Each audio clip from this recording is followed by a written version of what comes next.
What was the Wild West? By Janet B. Pascal. The New York Times best-selling series. 16 pages of photos inside. You'll see what will happen. Well, let's go. Contents. What was the Wild West? The Frontier, log cabin pioneers, the Oregon Trail, home of a range, shootouts on the prairie, the end of a buffalo, gold fever and boom town, ghost towns, stolen lands, homesteads, proving a claim, the closing of the frontier, timelines, bibliography, 148, 19, 32, 47, 56, 62, 74, 77, 84, 95, 101, 104, and 106 pages, or chapters, or whatever. Okay, what was the Wild West? Well, here it is. Well, here's what I'm going to say.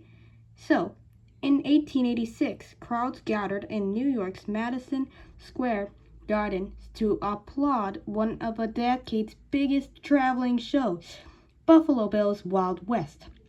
The cast included real cowboys and hundreds of Native Americans.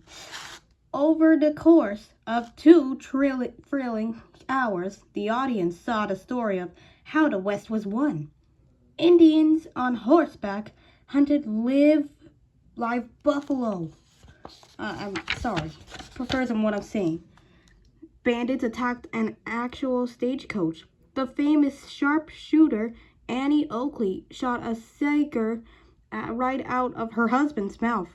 Cowboys rode bucking broncos and roped cattle. In the end, a band of Indian warriors attacked a pioneer settlement and were soundly defeated. Sorry if my voice is a little too deep. I just have a little cold, but that's okay. It'll wear off. Buffalo Bill Cody, who ran the show, was a genuine Wild West hero. As a teenager, he rode a horse across the prairie for the Pony Express mail service. He scouted in the Indian Wars. He earned his nickname by killing 4,282 buffalo in 18 months to feed workers who were building a railroad across the country. Buffalo Bill's show was wildly popular at the World's Fair in Chicago in 1893. Millions of people came to see it. When it toured Europe, England's Queen Victoria was a fan. The show was largely responsible for the popular legend of the Wild West that movies, TV shows, and novels still draw on. The real story of the Western frontier, however, is much more complicated. Excuse me. Okay, Chapter 1, The Frontier. So what and where was the Wild West? To the Indian nations that had been living in North America for thousands of years, the West wasn't wild, it was part of their home. From the Seminole in the southeast to the Duwamish in northwest.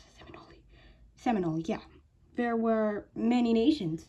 Each had its own culture with distinct beliefs, languages, and lifestyles. The different tribes all believed in respecting the land they lived on. They didn't think that a single person could own a piece of land privately. The different tribes all believed in respecting the land they lived. They didn't think that a single person could own a piece of land privately.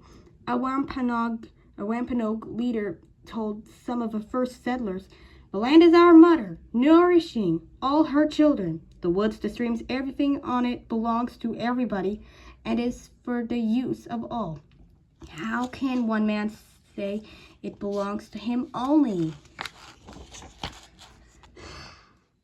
The American Indians didn't see the lands where they lived as wilderness. However, to the first white settlers from Europe, anywhere farther inland than the colonies, along with the eastern seaboard, was wilderness. the Wild West. It was untamed and untouched by civilization. These settlers often lumped different native people together into one group. They considered them all savages. Europeans thought land was meant to be owned, and that it was humankind's duty to tame nature. Let me fix my glasses for a minute. As I was saying, Europeans thought land was meant to be owned, and that it was humankind's duty to tame nature and make the land useful to grow crops, build towns. In the New World, they cut down forests, built roads, bridged rivers, and started farms.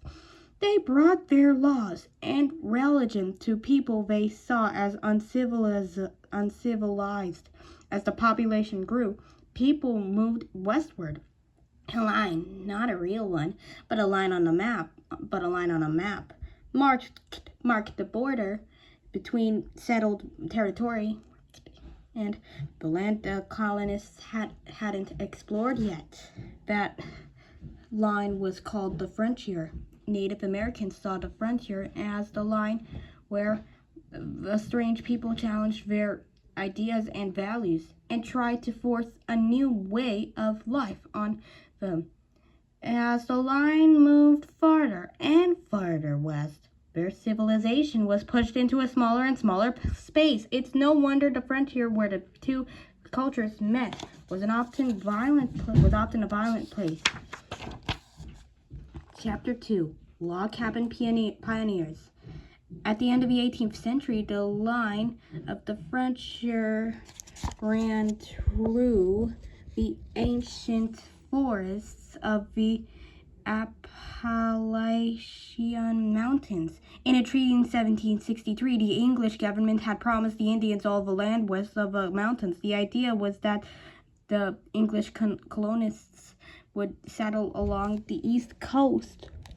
Any Indians living there would move west, where they could live in their own way. After the Revolutionary War, however, the population of the new United States of America grew. The country became hungry for more and more land to farm, so the government decided it was not bound by this treaty, since it had been made by another country, called Great Britain. In 1785, the government decided to land along the Ohio River Valley into square plots and sold them to settlers. This would not be the last time the Americans broke a treaty when they wanted the land for themselves. This is going to be hard work, but okay. Sometimes the Indians and the new settlers managed to live side by side. Many Indians were eager to trade for useful goods like guns and metal tools. As long as there was enough room, each group could live in its own fashion without getting in each other's way. As the farmland filled up, the cultures clashed. The cultures clashed more often, with settlers demanding more and more land. Indians were forced to move farther west. However, some Indians attacked settlers who were taking over their hunting grounds. They burned cabins and killed or enslaved the people living there to the U.S. government. This just proved Indians were savages. Right.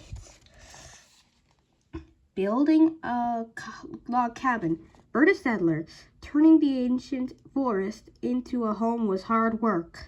First, they had to cut down huge trees. Then, they dug up the stumps and cleared out the rocks to make a field to farm. They needed to build a place to live. There was no stores to buy building material, but there were lots of logs, so they built log cabins. This didn't even require nails. All they needed was an axe. To build the cabin, a settler chopped a notch near each end of the logs. He lifted the notches into each other smoothly so there wouldn't be any gaps. Then he filled in the chinks between the logs with mud. Most cabins had one room. If there were windows, they were covered by shutters or animal skins, not glass. Working alone, a man could build a log cabin in about a week, but it was much easier with a group of people.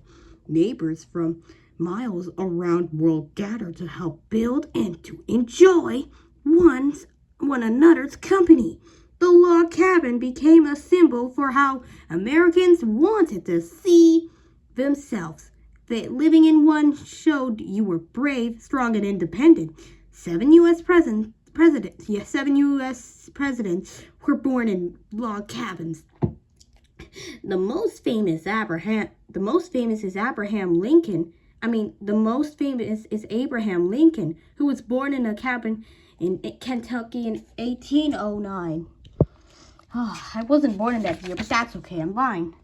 While settlers were slowly clearing patches of forest, another group of men was ranging over the continent. These were the fur trappers, or mountain men. Fur was one of the most valuable goods in the New World, had to sell abroad.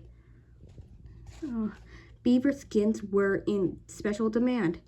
They were used to make the hats that everybody wore, especially gentlemen's tall top hats. Mountain men were hired to go deep into the forest and trade with the Indian for furs. They depended on friendly Indians to help them survive. Most of them adopted Indian customs, and many of them married Indian women. Starting in 1825, a giant fair called the Rendezvous.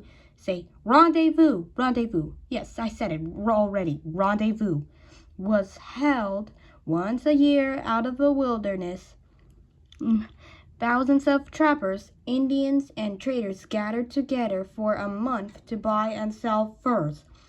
One mountain man described the meeting as mirth, songs, dancing, shouting, trading, running, jumping, singing, racing, target shooting, yarns, frolic, with all sorts of extravagances that white men or Indians could invent. Then the trappers went back into the forests. Many of them didn't see settled land for years. Oh, and by the way, the mountain men became folk heroes. They told amazing stories of their adventures. One described how a grizzly bear took his whole head into its mouth. His scalp was torn off, but his friends sewed him back together. Then he went on as if nothing had happened. Another ran out of food, so he roasted his leather moccasins over the fire and ate them. The beaver fur trade boomed until about 1840. The beaver hats went out of fashion. Many fur traders were out of work. Since they had spent so much time exploring the wilderness, they knew the land better than any other settler. Many of them became useful as guides to people hoping to move farther west. I just have a little cold. I'm gonna be fine. Daniel Boone, 1734 to 1820. Daniel Boone was the most legendary mountain man of all. In 1775, he discovered one of the few paths that crossed the Appalachian Mountains into Kentucky. Later, he led people over it to start one of the first settlements west of the mountains. He became the hero of many tall tales. Okay, so it was said that once when he was attacked by a bear, he reached all the way down its throat, grabbed its tail, and yanked until he had turned the bear inside out. Just like in the Disney Pixar movie called Inside Out 1 and 2. Chapter 3, the Oregon Trail. Americans believed in something called manifest destiny. They thought the United States was meant to stretch across the entire continent from sea to shining sea. By the early 1840s, most good farmland as far as the Mississippi and Missouri rivers was claimed. People thought the prairie was too hard to farm, So they turned their attention to the Oregon Territory, thousands of miles away on the west coast. They knew about this land from fur traders, and a few missionaries who had gone to convert the Indians. Wonderful stories were told about Oregon. This ground was so rich you could raise a crop without working. The climate was so mild no one ever got sick. 1843 was the year of what was called the Great Migration. About 1,000 pioneers traveled to Oregon. They needed about 160 days to cross the prairie and reach the mountain ranges in the west. Travelers had to set out in early spring after the ground was dry. Otherwise, their wagons would get stuck in the deep mud, and they had to cross the mountains before winter snows made it too dangerous. More pioneers used large wagons pulled by a team of oxen. They were called prairie schooners because their arched canvas cover made them look like ships sailing across the grassland.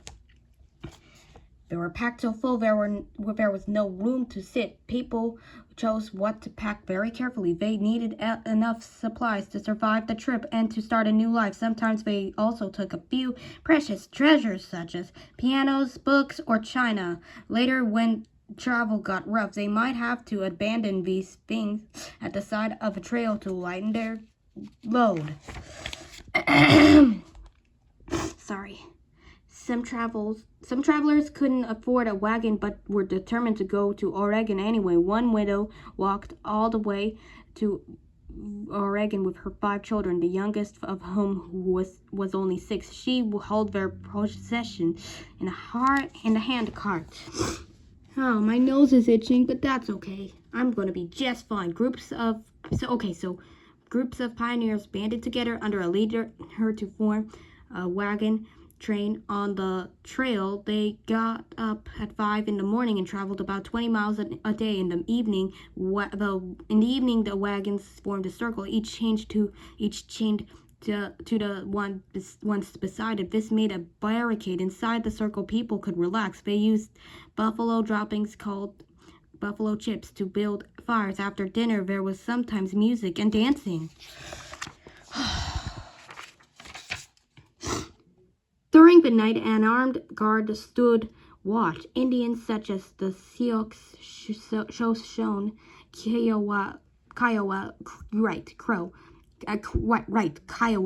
and Paiute lived along the trail. People were afraid they would attack the wagon trains who were traveling over the Indians' land. The pioneers did not treat it respectfully.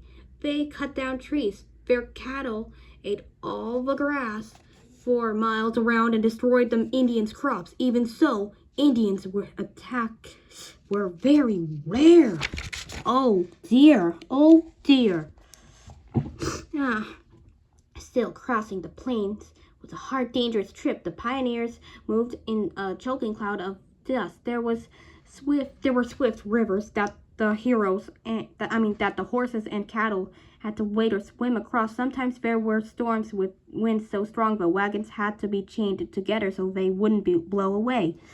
It was hard to find clean drinking water. Pioneers got a sickness called cholera from polluted water. Someone could be healthy in the morning and dead by nightfall. The Oregon Trail is lined with the unmarked graves of people who died along the way. Oh no, that cannot be good. After the trail crossed the Rocky Mountains, the trip got even harder. The trail led through dry desert and rocky canyons. The worst part was crossing the Blue Mountains.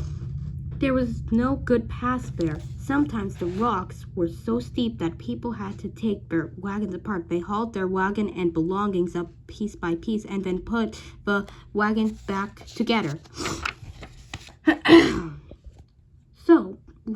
On the other side of the pass, as the city of the Dallas parties split off, depending on where they wanted to go. The official end of the Oregon Trail was Oregon City. By 1860, more than 300,000 pioneers had traveled the Oregon Trail. Their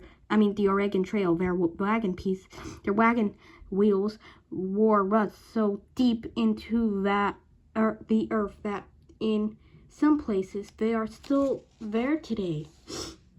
Independence Rock. Near where the trail crossed the Rocky Mountain Pass stood Independence Rock, known as the Great Register of the Desert. Here, more than 5,000 settlers carved their names and the date. When travelers got there, they searched the rock, hoping to find the names of friends and family who had gone before them. Some groups celebrated having gotten so far by holding a dancing party on the rock's flat top. Many pioneers' names can still be read today. Oh my God. Okay, well, here we go again. Chapter 4, Home on the Range. Another group also rode over the prairies without settling on them. The men who took charge of huge herds of cattle, these were the original cowboys. Later on, people started using the word cowboy for bandits, outlaws, thieves, and murderers, people who had nothing to do with cows. But the real cowboys worked hard and were honorable. The land around Texas became part of the United States in 1845. Most of it was used for raising cattle. These were not gentle, friendly milk cows. There were huge steers with sharp horns. The most common type was the Texas Longhorn, with horns as long as 6 feet, from tip to tip. Ranchers didn't need to own fields. They raised free-range cattle. This means the steers were turned loose to wander wherever they wanted on the open range all year. They grazed on land that didn't belong to anyone. Each steer had its own brand burned into its hide so it could be recognized. The brands had special names. AP, lying on its side, was called a lazy P, and an A with wings would be a flying A. Those are my initials for my channels. Both of my channels, that's right. Flying A, double bar, diamond, hay hook, flying C, lazy P, triangle, broken arrow, flying O, barbed Y. Wow, good names, huh?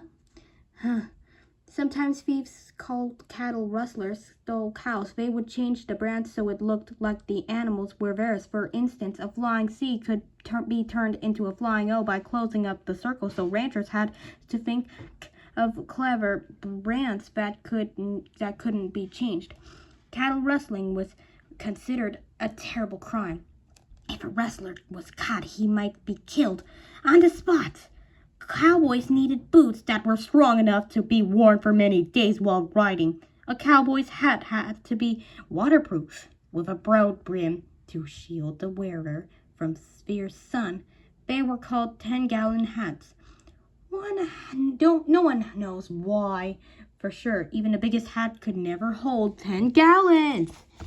Leather coverings over their pants called chaps protected their legs from being scratched by the bushes around their necks. They wore bandanas to prevent sunburn. Sometimes they covered their mouths with the bandana to keep themselves from breathing dust.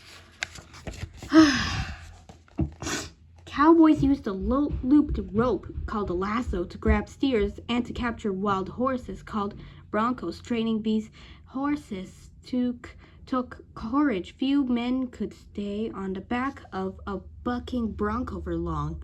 Cowboys sometimes got together to compete with one another and show off their skills in roping and riding. These gatherings grew into shows called rodeos. Not Romeos, but okay. Some cowboys became famous for their courage or their crazy stunts. The half-black, half-Indian Bill Pickett was known for bulldogging. When he wanted to capture a steer, he would jump off his horse, grab the steer by the horns, and bite its lip.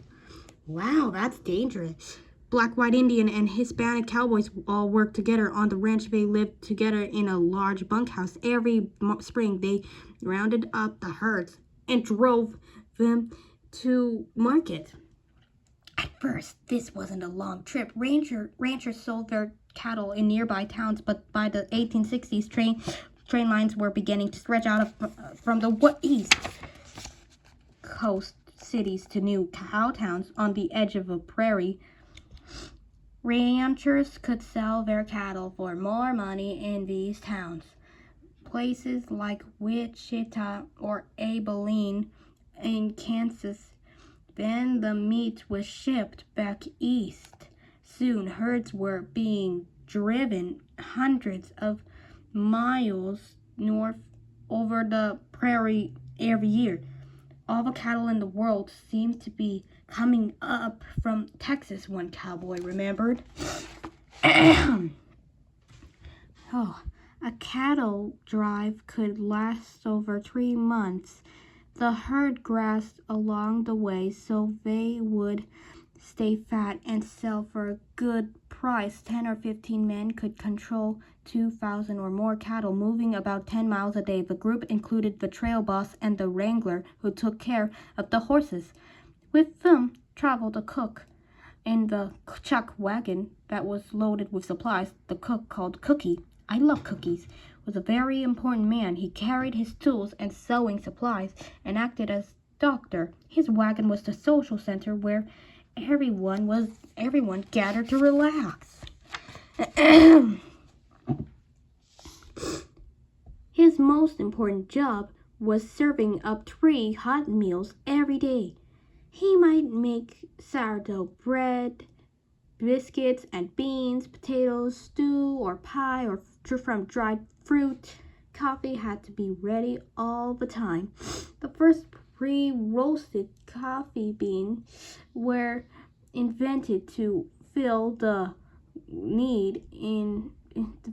need for coffee that was easy to make anywhere, even on cattle drive.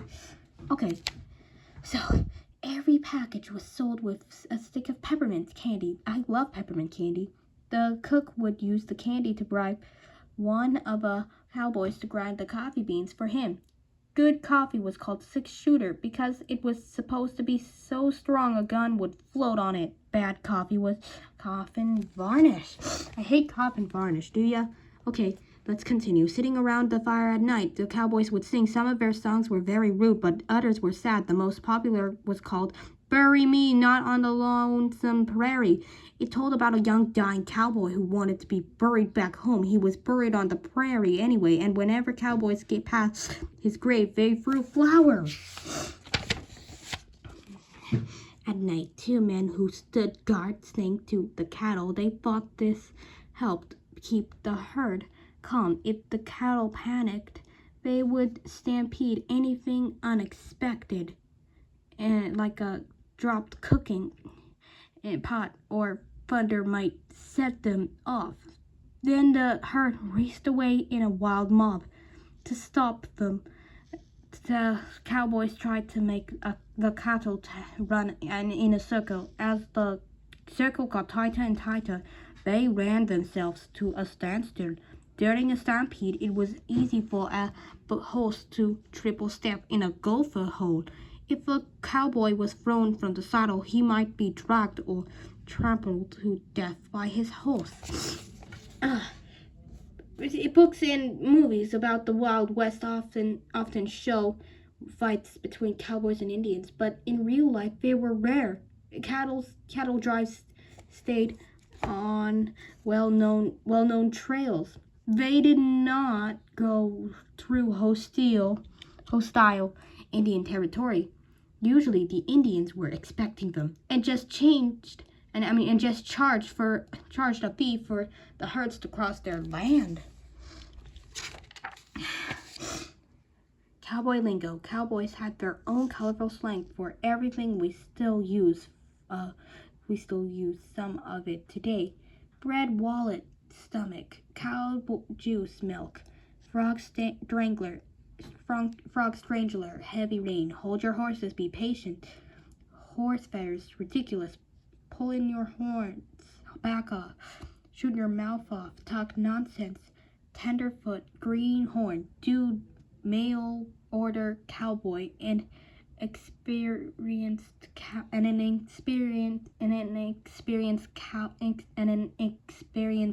cowboy. Whistleberries, beans. Chapter 5, Shootouts on the Prairie. That's my favorite. Prairie towns where the cattle drives ended were very rough places. They were full of hustlers, gamblers, and prostitutes hoping to make money from the cowboys. In 1870, only 500 people lived in Abilene, Kansas, but there were 32 saloons. With so many drunken strangers around, the things sometimes got violent.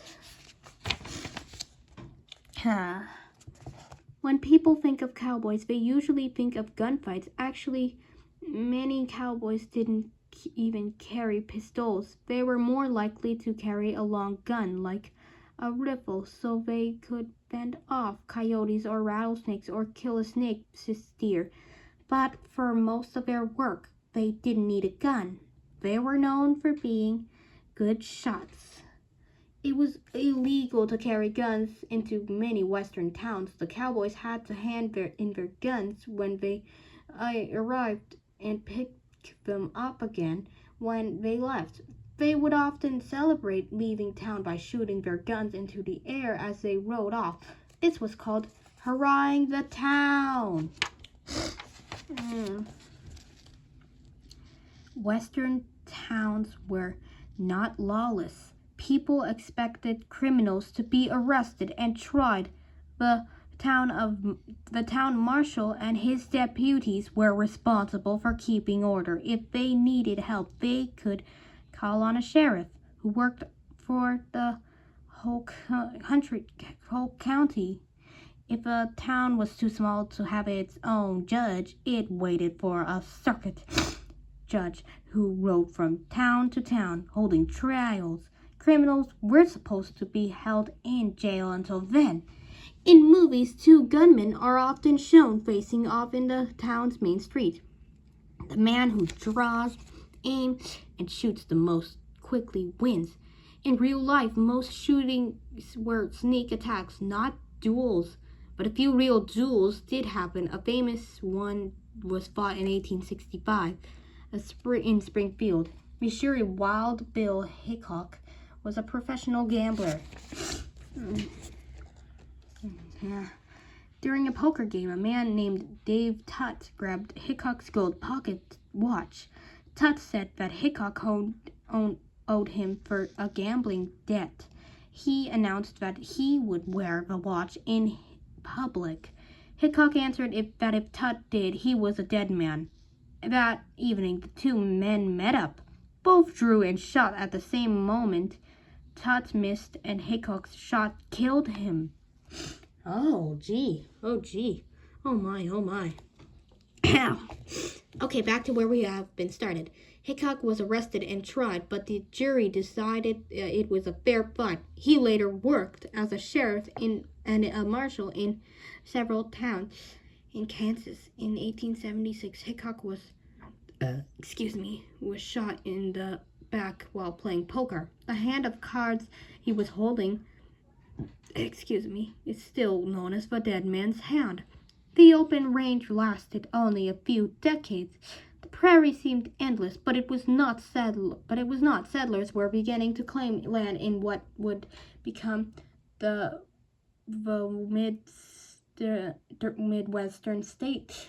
They didn't want other people's cattle grazing on their land and eating their crops. Farmers wanted to build fences to keep cattle off their land. Some ranch owners wanted to fence in the land their cattle grazed on so no one else could use it. But on the prairie, it was hard to find good material to build a fence. This changed in the late 1860s when barbed wire was invented. It was light, cheap, and sharp. The invention of barbed wire led to the fence cutting wars of the 1880s. Some farmers built fences right across cattle trails, ranchers fenced off areas of prairie stretching from horizon to horizon, so only their own cattle could graze there. They didn't always own the land, but neither did anyone else. Anti-fencers secretly cut through the barbed wire in the middle of the night when ranchers lay in wait to stop them. Deadly gunfights broke out. To defend his fences, one man planted bombs at the base of the posts. If someone tried to cut the barbed wire, the bombs would go off. The government sided with the fence builders and passed laws to protect the fences. As more and more land was fenced off, wandering herds sometimes starved. Then came the terrible winter of 1886 to 87. It was so cold that millions of cattle on the open prairie died. Some froze to death, and some so suffocated when their breath froze. Cattle owners lost most of their herds. That was the end of the open range. From then on, successful ranchers owned their land privately. They confined their cattle in fenced areas where cowboys could keep an eye on them. As railroad lines reached more and more western towns, the herds of cattle didn't need to be driven so far in order to reach a place where the meat could be shipped east.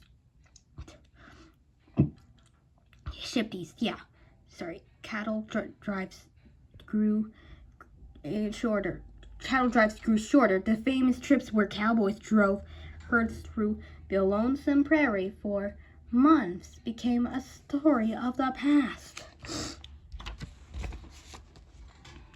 Chapter 6, The End of the Buffalo.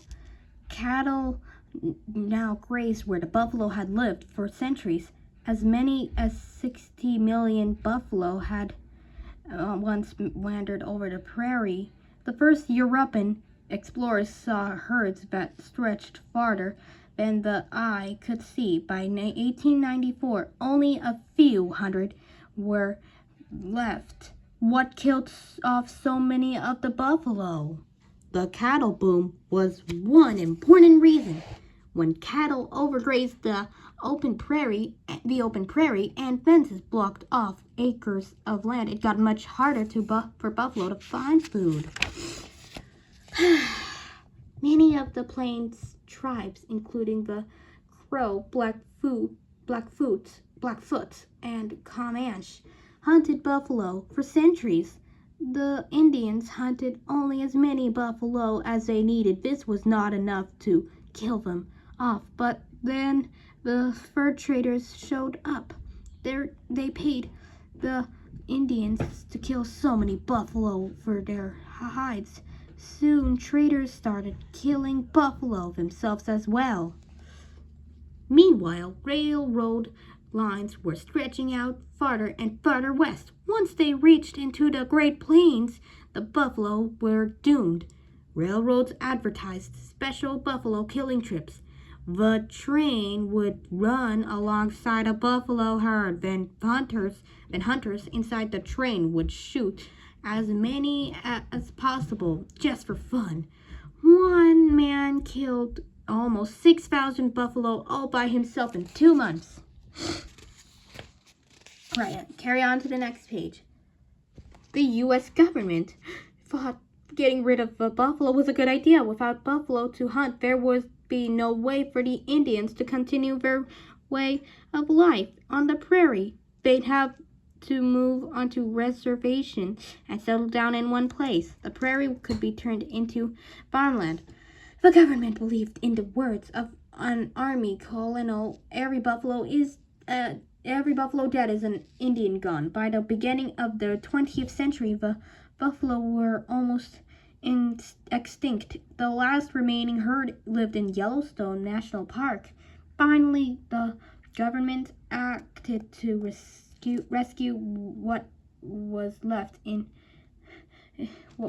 It became illegal to kill any animal within the park. The last herd was able to survive and grow. The huge herds of the past will never return, but in our own time, the buffalo have started to come back. Some farmers raised them for meat. Today, there were about 200,000 buffalo. Of these, 4,200 live in the wild. Buffalo causing a modern-day traffic jam in Yellowstone.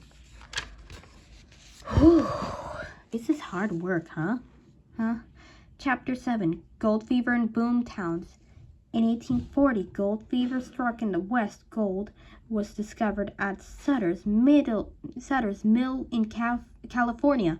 Setting off a mining frenzy, thousands of men raced out west, hoping to get rich quick.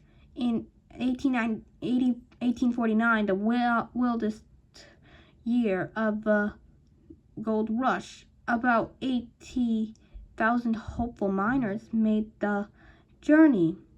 They were known as the 49ers. The California Gold Rush is the most famous because it was the first and the biggest. But in the following years, there were similar mining rushes all over the dry, rocky lands of the West. The lands sometimes belonged to Indians, but few people cared. The Black Hills of South Dakota are sacred to the Sioux and Cheyenne Indians. An army officer named George Custer was sent to force the Indians out. The Indians fought back fiercely. After a series of bloody battles, Custer and all his men were killed at the Battle of the Little Bighorn, known as Custer's Last Stand.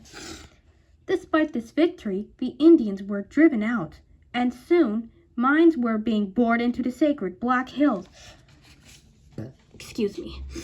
Mining towns sprang up almost overnight. They were known as boom towns. At first, the miners lived in tents. If the deposit called a bonanza was good enough for them to stay, they would build wooden shacks and a few businesses, like a post office, a general store, or a hotel, and of course, a few saloons. I love that stuff. Miners worked long, hard hours with little time for anything else. Men usually came alone. They hoped to become rich and then rejoin their family. A boom town might have as many as 9 men for every woman. Mining towns were rough places. Robbery was a common crime. Gangs of robbers would lie in wait in a narrow pass to ambush a stagecoach or wagon loaded with money and precious metals. Stagecoaches carried armed guards, so robberies often turned into deadly gunfights. One famous stagecoach robber was Black Bart. He dressed like a gentleman and treated his victims with great politeness. He sometimes left pieces on his own poetry at the scene of his crimes.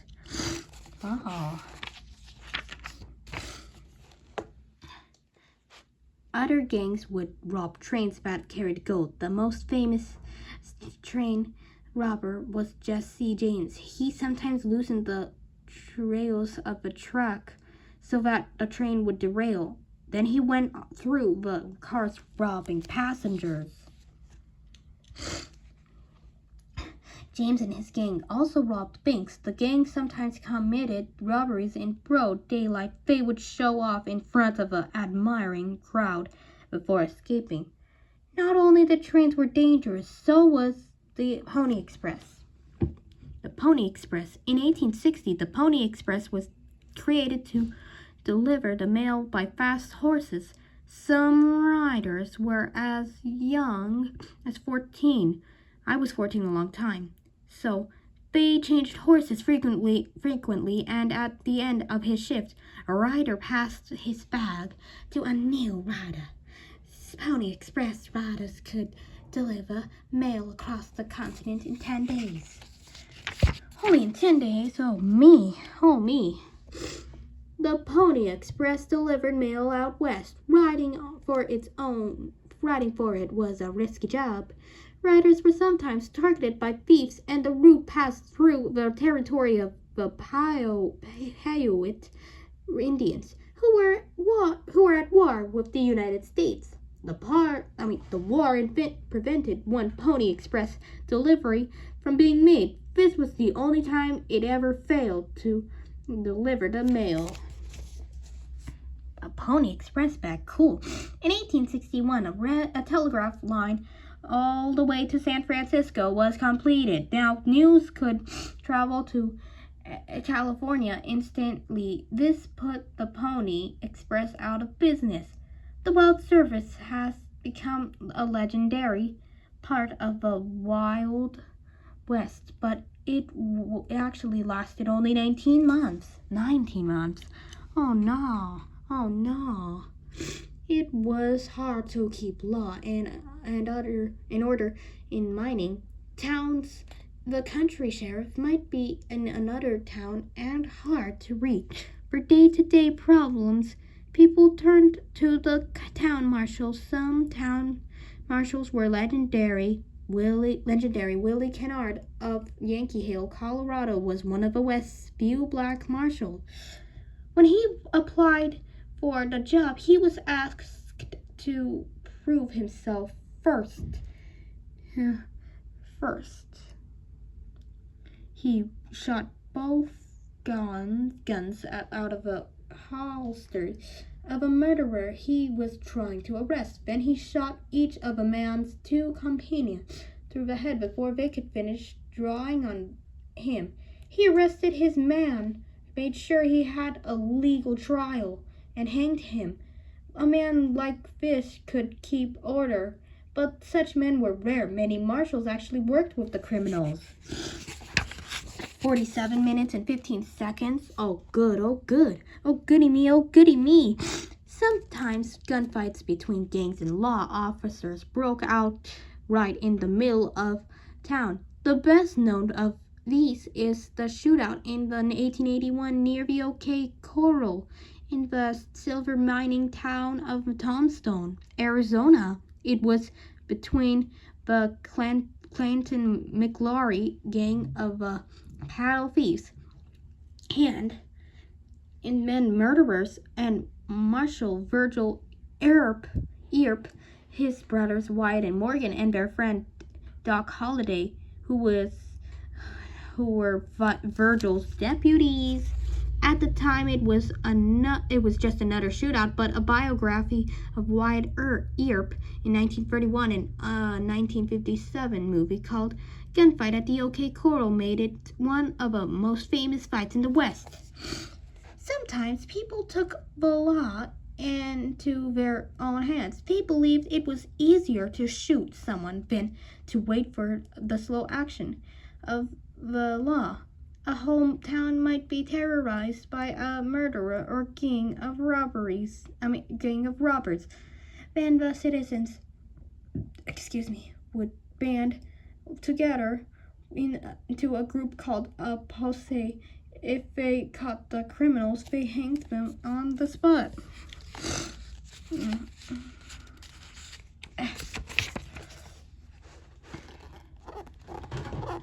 Wow, I can feel it. It's rubby. Chapter 8, Ghost Towns. If the mines prospered, the boom town grew into a real town.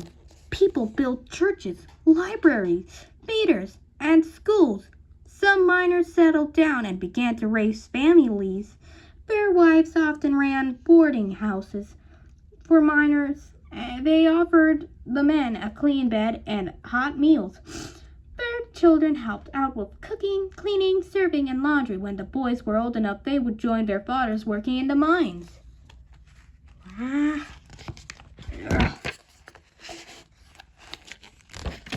You see all those pictures? They're pretty great. But a bit rubby though because I can't read. But I can read once I get there.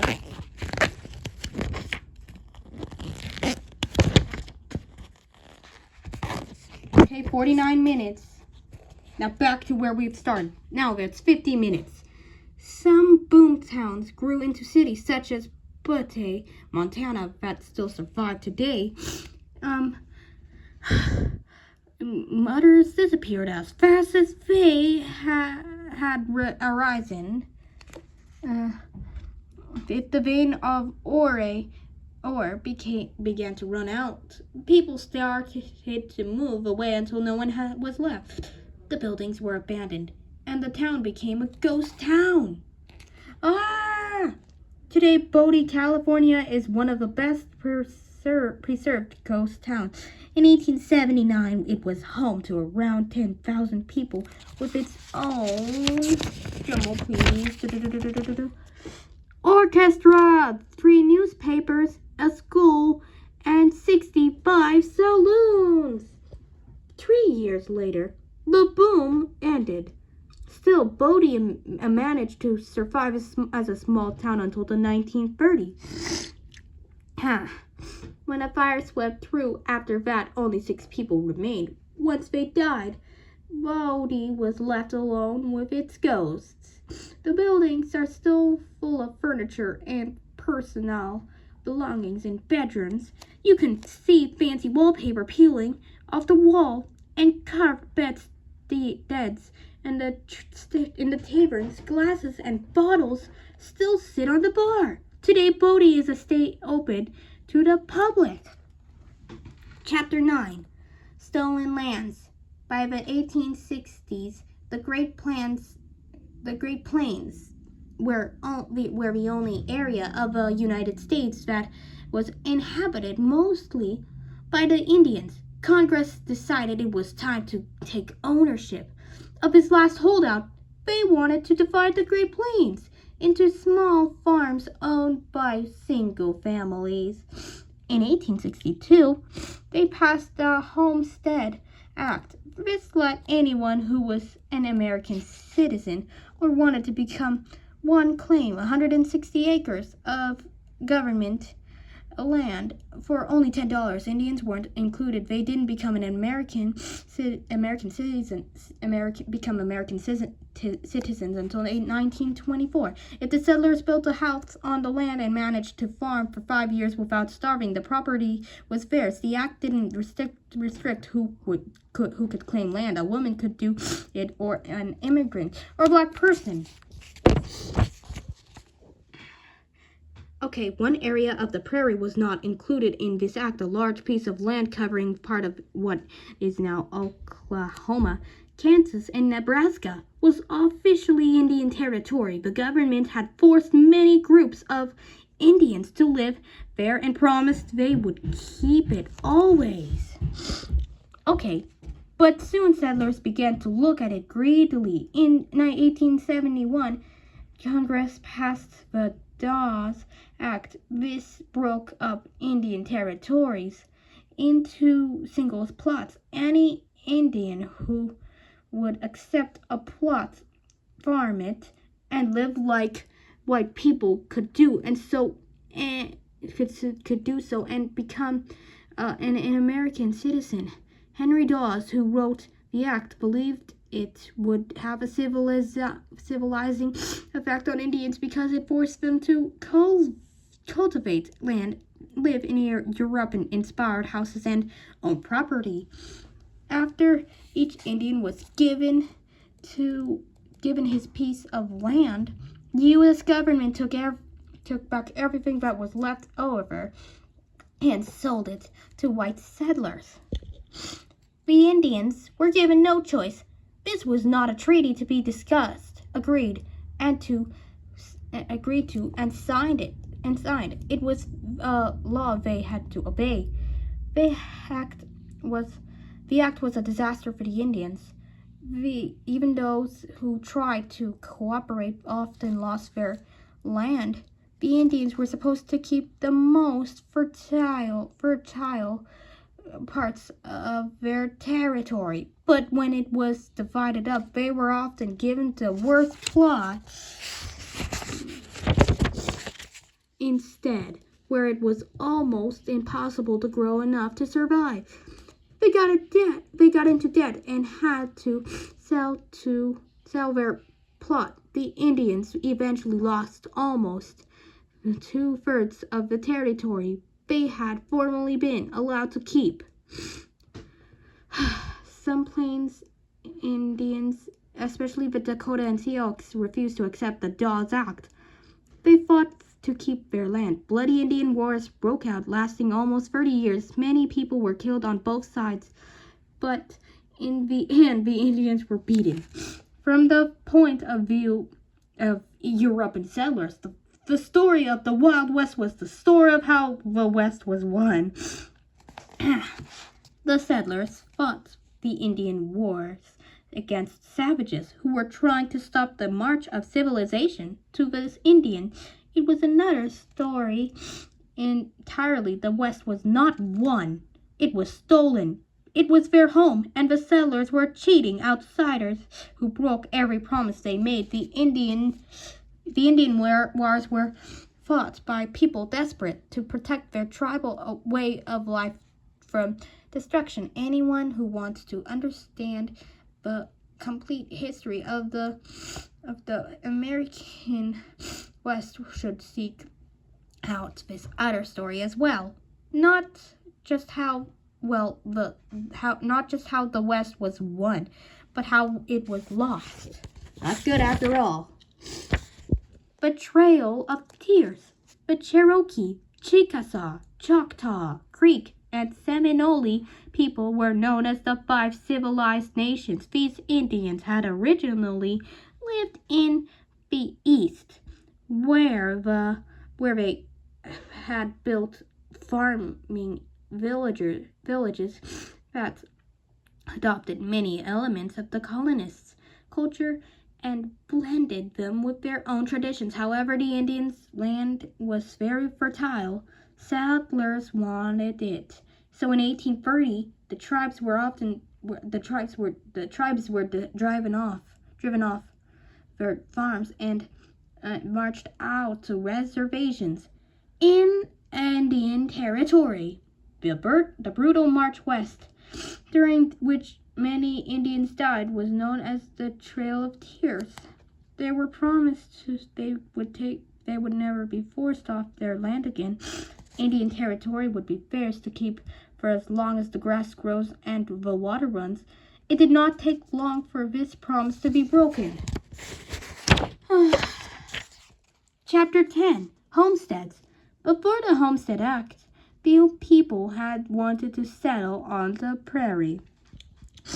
But now that the land had been opened up, many changed their minds. As prairie towns grew, community leaders wanted to attract more people. They advertised to poor peasants in Europe. They described how much better life would be in the American West. Many European immigrants sailed across the Atlantic, got off the boat in New York City, and immediately headed out to Kansas, Wyoming, Colorado, or Dakota Territory. Oh my God, this is so many. All right, let's get started. Back to where we had started, shall we? All right, so people from the same country often found land to claim near one another. So towns sprang up that were entirely German, Swedish, or Norwegian. Often settlers continued to speak out their own language and keep their old customs in the new world. People still cooked their traditional foods and celebrated their old holidays. Some of the people who took advantage of the Homestead Act were former slaves. After the Civil War, they faced violence and discrimination. In the South, many had to work for their former masters in conditions that were not much better than slavery. Some black activists thought the best way to former slaves could help themselves was to make a new start somewhere else. Come west. It is better to starve. Come west. It is better to starve to death in Kansas than to be shot and killed in the South, one newspaper editorial urged. Oh, there's 1 hour and 3 seconds. Okay, so Kansas was the most popular destination in the year before the Civil War. Every time a territory became a new state, people had fought over whether it would be a slave state or a free one. The battle in Kansas had been so fierce that people called it Bleeding Kansas. Now that the war was over, many blacks remembered how hard people in the state had fought to resist slavery. About 50,000 former slaves moved to Kansas. Okay, 1 hour and 50 seconds. Most traveled partway by boat along the Mississippi River, but some determined blacks who couldn't afford the fare walked all the way. They called themselves exodusters because they were moving to a free land, just as the Israelites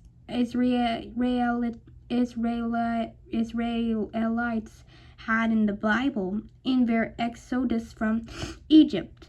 Several groups founded all black towns. The most successful of these communities was Nicodemus. The first settlers, they were so poor they couldn't afford farming equipment, but they survived. After other settlers joined them, they began to thrive. Soon there was a hotel, stores, schools, and churches. But when the train lines were extended out to Kansas, the railroad skipped Nicodemus. This was a big blow and ended the town's growth. Still, Nicodemus never disappeared completely.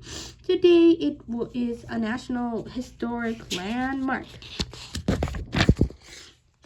To anyone who had grown up with forests, the Great Plains was a shock. There were almost no trees, so it was impossible to build log cabins.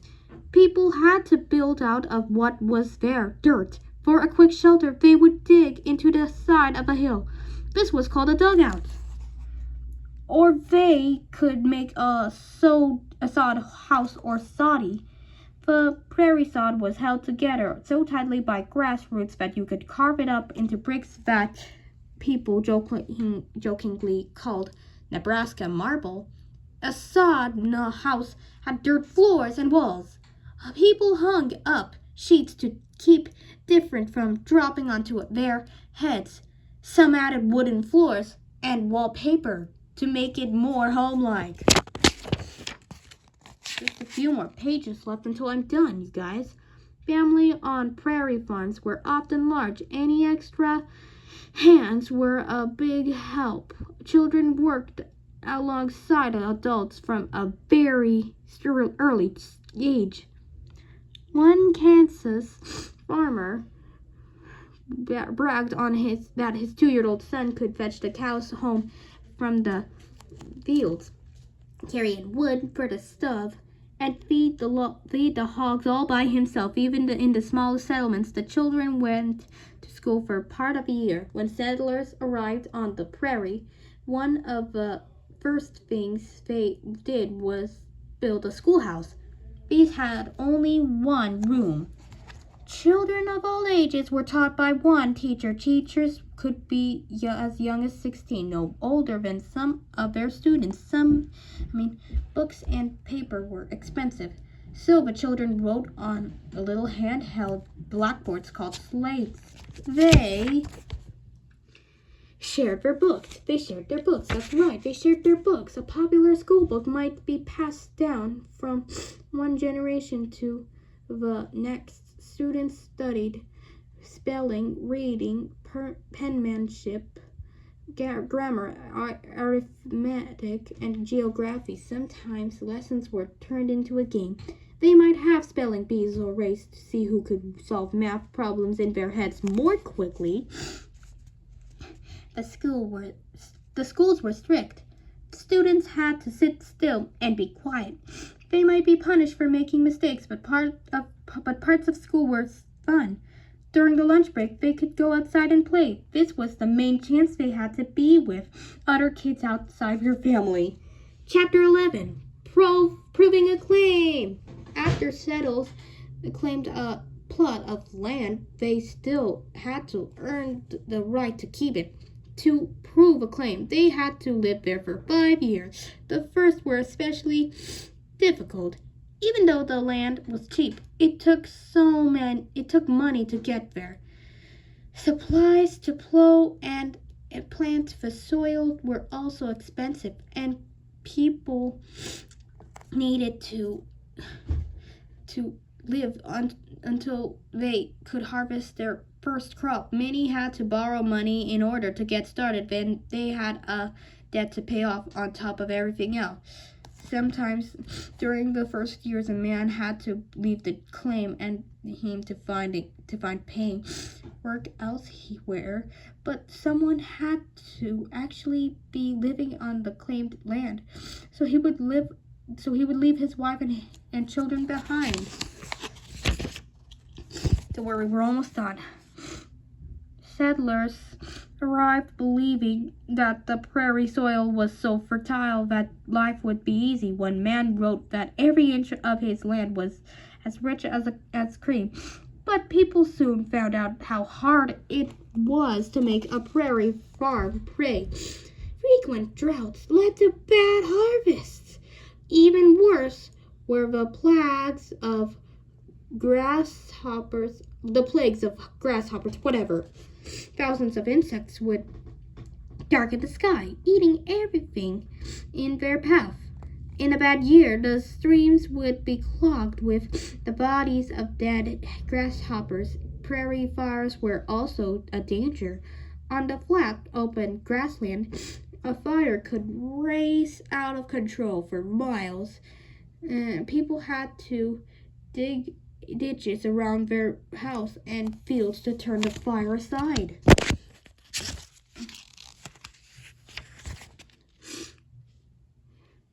A different kind of problem was loneliness. In Europe, peasants had lived in small close-knit villages. But because of a way in the Homestead Act was written in the American West, every family had to live on a separate piece of land. The nearest neighbor might be miles away.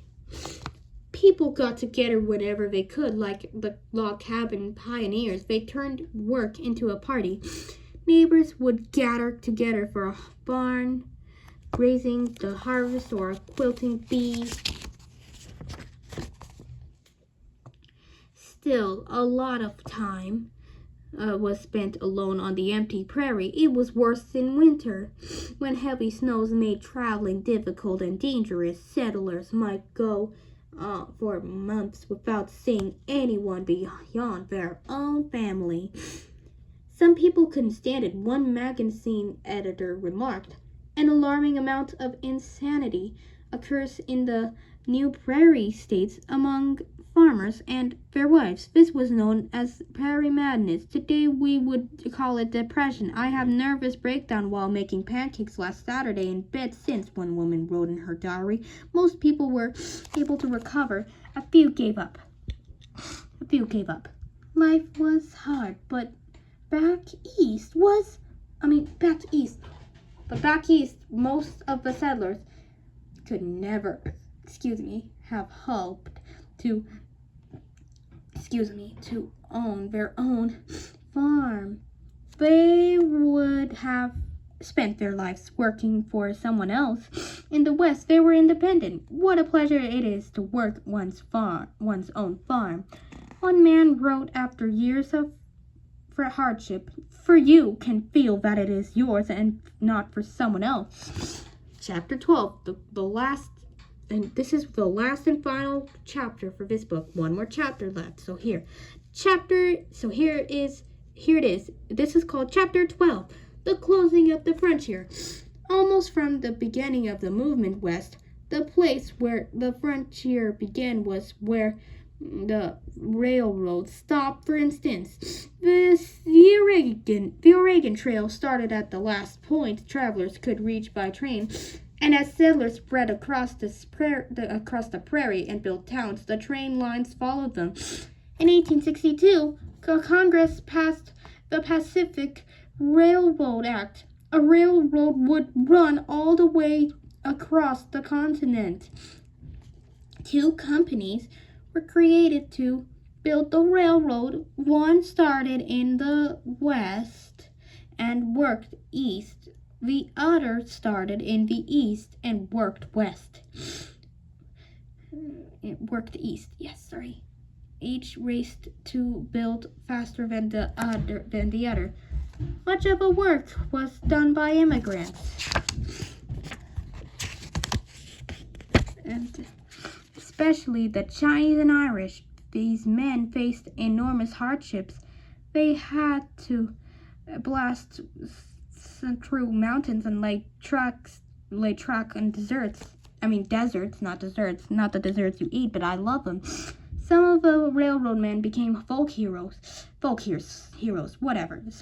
The most famous is John Henry, the steel-driving man. He was a black workman whose job was to drive a steel drill into rock. He raced against the steam-powered drill and won, but died in the effort. In 1869, the 2 halves of the road were joined together in Promontory Summit, Utah. The trip from the Atlantic to the Pacific had once taken pioneers on the Oregon Trail 6 rough and dangerous months. Now it could be done in comfort in only 8 days. The entire continent was linked by modern technology. 21 years later, in 1890, the government announced that the western frontier no longer existed. Settlers had spread over the entire continent from coast to coast. The Wild West was coming to an end. And that's it. If you like this video, like and subscribe. Please like, comment, and subscribe. This is me stopping this video. Bye. It was a long story.